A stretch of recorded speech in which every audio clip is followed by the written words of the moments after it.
সবাই চায় স্বাস্থ্যবান এবং ফিট থাকতে, কিন্তু অনেকেই আছেন যারা রোগা, শরীর নিয়ে দুঃখে আছেন, হতাশায় আছেন।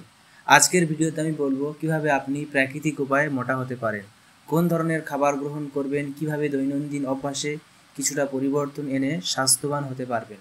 অনেকেই রোগা হওয়ার জন্য সমাজের সামনে লজ্জিত হয়, পরিবারের কাছে লজ্জিত হয়। বেশি ক্যালোরি খেতে হবে, তবে স্বাস্থ্যকরভাবে। মোটা হতে চাইলে ক্যালোরি বাড়াতে হবে, কিন্তু সেটা যেন স্বাস্থ্যকর ক্যালোরি হয়। প্রতিদিন 5 বা 6 বার খান, 3টে বড় মিল খান, 2টা ছোট মিল খান। খাবার তালিকায় রাখুন কলা, আম, খেজুর, বাদাম, কাজু, কিশমিশ, ডিম, ঘি, দুধ, সাদা ভাত, মিষ্টি আলু এবং পাকা কলা।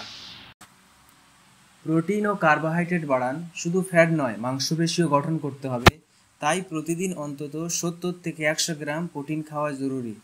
প্রোটিন কোথায় পাবেন? ডিম, ডাল, মুরগি, মাছ, দুধ এই জাতীয় খাবার থেকে আপনারা সহজেই প্রোটিন সংগ্রহ করতে পারবেন।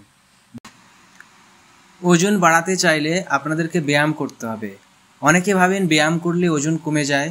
আসলে সঠিক ব্যায়াম করলে হজম শক্তি বাড়ে, ক্ষুধা বাড়ে, মাংসপেশি গঠন হয়।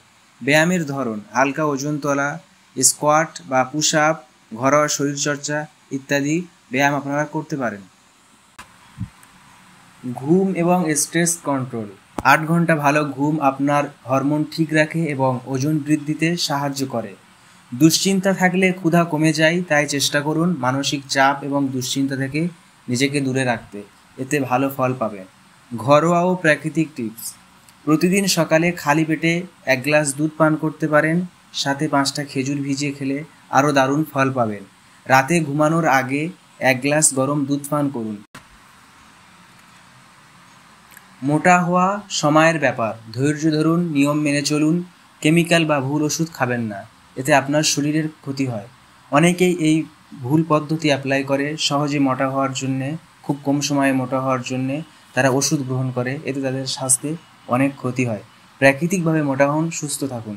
ভিডিওটি ভালো লাগলে লাইক দিন, কমেন্টে জানান আপনি কোন পদ্ধতি ব্যবহার করছেন, আর আমাদের চ্যানেলটি সাবস্ক্রাইব করতে ভুলবেন না।